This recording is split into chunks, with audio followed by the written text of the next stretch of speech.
Eu quero decidir o que é o bem e o mal segundo a minha ótica e não segundo Deus. Mas você é a imagem dele, mas eu quero ser a imagem que eu quiser ser. Nós não somos definidores das bases da criação, nós somos uma imagem de Deus diante da criação. De verdade, eu só entendo quem eu sou a partir de quem Ele é.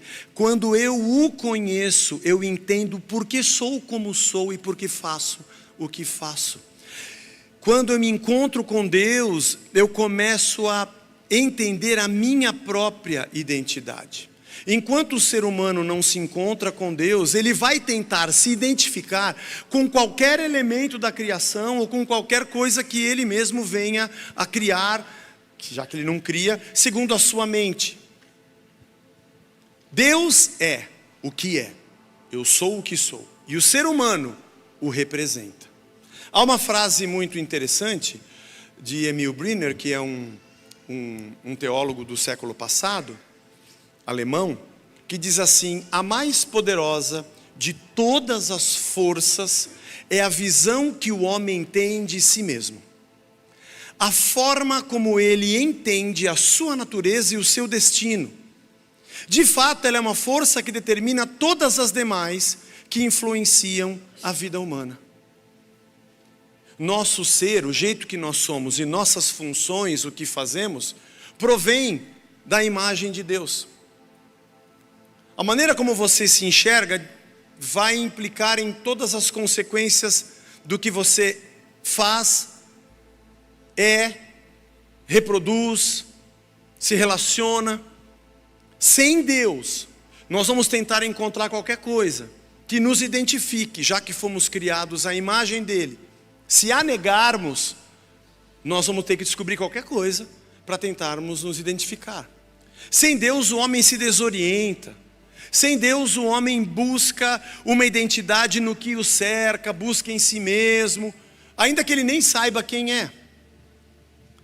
Quando acontece a queda e Adão come do fruto, ele está dizendo: eu não preciso de Deus para me dizer o que é o bem e o mal. Esse fruto significa uma decisão de Adão, e todos nós estávamos lá em Adão, porque somos a humanidade que disse: eu quero decidir o que é o bem e o mal segundo a minha ótica e não segundo Deus. Mas você é a imagem dele, mas eu quero ser a imagem que eu quiser ser. Por isso o pecado original, a queda de Adão, que é a queda de todos nós, é uma escolha do cabeça da raça. O cabeça da raça teve uma oportunidade de escolher que tipo de ser nós iríamos ser. Um tipo de ser que só é a imagem do Deus que é o que é, ou um tipo de ser que iria ser aquilo que ele quisesse ser, determinando todas as coisas segundo a sua vontade e não mais segundo Deus, sendo ele uma imagem de qualquer coisa menos de Deus. Esse é o significado do pecado de Adão, que é o nosso pecado. A palavra pecado, já disse em outras ocasiões aqui, tem dois significados no Novo Testamento. O ato pecaminoso, matou, roubou, fingiu, mentiu, o ato do pecado. Esse é um significado da palavra pecado. Mas você encontra nas Escrituras um outro significado muito profundo, que é o estado no qual vivemos. Nós vivemos num estado de pecado, um estado de separação e distanciamento de Deus, onde tudo o que fazemos, pensamos e a maneira como agimos está distante da imagem de Deus e muito mais próxima de qualquer outra coisa que nós inventamos para ser a nossa imagem. Por isso, no mundo você vai encontrar pessoas que se identificam de acordo com o lugar em que elas estão, de acordo com as coisas que ela faz, com o dinheiro que ela tem, com o seu status social, com a sua profissão, com o seu hobby, com a sua sexualidade. A identidade do ser humano, ela vai tentando ser montada de acordo com qualquer coisa, já que ele se desligou de Deus. Existem 3 mandatos nesses trechos que nós lemos, muito claros. O primeiro mandato de Deus é o que nós chamamos de mandato espiritual. Anda comigo, Adão, me obedeça. Seja como eu sou, faça o que eu faço. Se eu disser que é bem, é bem. Se eu disser que é mal, é mal. Essa é a primeira ordem, primeiro mandato de Deus ao ser humano, não é aos evangélicos, não é aos cristãos, é ao ser humano. Porque quando você me obedecer, você vai ser como eu sou. E você será para toda a criação o que eu seria se eu estivesse aí. Atenção, criação, fiquem tranquilos que agora chegou o homem, a minha imagem, a minha semelhança. E ele vai cuidar de vocês como eu cuidaria se eu estivesse aqui. Até logo. O segundo mandato é um mandato social. Como esse homem deve se relacionar com pessoas, com a sua mulher, com os seus filhos, se multiplicar e encher a terra. Eu me relaciono com o próximo da mesma maneira como Deus se relaciona comigo, já que eu estou ligado a Deus e sou uma imagem dele. Eu sei quem eu sou a partir de Deus e sei quem Deus é pela minha relação, e aquilo que eu reproduzo para quem está do meu lado é exatamente igual ao que Deus reproduz ou produz comigo. Isso é harmônico, isso é muito bom. Só não é perfeito porque havia a hipótese da queda. E há um terceiro mandato, que é o mandato cultural. Tem semente, tem terra, tem água, tem animais. Cuida disso aqui, desenvolve isso daqui. Nós estamos aqui num prédio, transmitindo para pessoas que nos assistem à distância. E tudo que você está vendo aqui, piso, carpete, câmeras, energia, fios, iluminação, tudo isso aqui veio da onde? Da terra. Da terra que Deus nos deu para que nós cuidássemos dela. E Ele colocou nela tudo que a gente precisa para viver. Cuide dela da maneira que eu cuido de você e que você cuida dos outros. Isso é muito harmônico e muito perfeito. Porém, quando o homem come do fruto e diz, eu decido o que eu faço, e a sua imagem já não é mais a imagem e semelhança de Deus, o seu mandato espiritual foi cortado, até a maneira como ele se enxerga já está distorcida. Ele já não se vê mais como uma imagem de Deus, e ele vai ser aquilo que ele quiser ser. E vai tratar o outro da maneira como ele, Deus de si próprio, acha que deve cuidar do outro. E vai cuidar da terra como ele, Deus de si próprio, acha que tem que cuidar da terra. Isso se chama morte. Sabe o que é mal? A filosofia, a sociologia, todos os grandes pensadores da humanidade se debatem sobre o problema do mal. Da onde vem o mal? Por que o homem é mau? Por que existe mal na terra? O mal nada mais é do que a ausência de Deus. É a oportunidade de qualquer ser o que quiser ser, sem a imagem de Deus. Nós só entendemos que nós precisamos de Cristo porque nós compreendemos que somos seres humanos que vivem num estado de pecado e num estado de distanciamento de Deus, onde aquilo que pensamos, sentimos e fazemos está muito mais ligado a uma imagem que construímos a partir de qualquer coisa do que uma imagem da perfeição de Deus. E por isso olhamos para Jesus Cristo quando Ele passeia entre nós, alguém que carrega uma humanidade que nós não carregamos, alguém que manifesta uma justiça que nós não manifestamos, alguém que representa a imagem de um Deus que nós não enxergamos.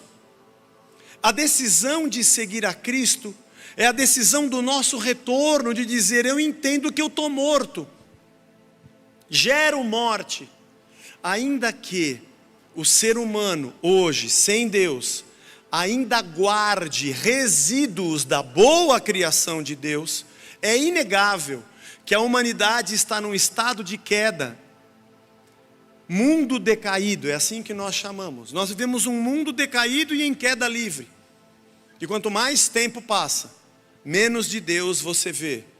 Menos a imagem de Deus aparece no ser humano. Você ainda vê amor, ainda vê paz, ainda vê justiça, mas em algumas áreas e setores da humanidade você não vê não. Você vê ódio, você vê vingança, e o ser humano fazendo o que lhe dá na telha, sendo ele a imagem do que ele quiser ser. Tiranos, opressores, bandidos, o que você puder imaginar. E cada um deles tem a sua justificativa, a sua verdade, para que possa apresentar uma explicação plausível, entre aspas, do porquê ele é como ele é. Se inventa deuses, se inventam crenças, se inventam modelos e padrões. Se inventa amor, com o mesmo nome do amor que está escrito na palavra de Deus, mas não é o amor de Deus. É um amor segundo a imagem de qualquer coisa que se vê nessa terra. E quando nós olhamos para Cristo e dizemos, eu quero voltar para Deus, a isso nós chamamos, entre aspas, de conversão.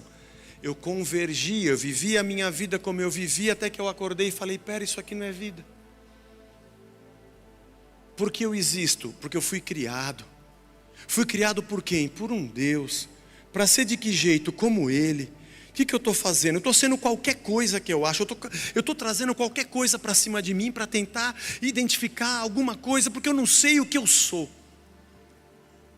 É quando eu passo a seguir a Cristo e me arrependo do meu estado de pecado, da iniquidade que me governa. É que eu retorno para Ele, para andar na trilha de Cristo, para ser imagem de Deus.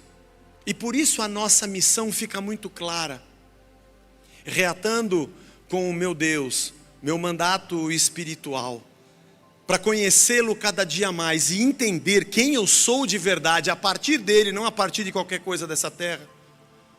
É que eu começo a entender como é que eu trato o meu próximo e começo a entender como é que eu trato essa terra, essa criação. A harmonia volta, não de maneira perfeita, porque não é perfeito, é muito bom. De maneira perfeita não, mas muito bom. Porque nós ainda carregamos em nós o pecado. Carregamos. E se você parar para observar, na maioria das vezes, durante a semana, durante o mês, as decisões que você toma, as coisas que você faz, a identidade que você demonstra, é alguma coisa muito mais parecida com as pessoas que circulam nessa terra e os valores desse mundo do que propriamente com a imagem de Deus. A gente tropeça muito ainda.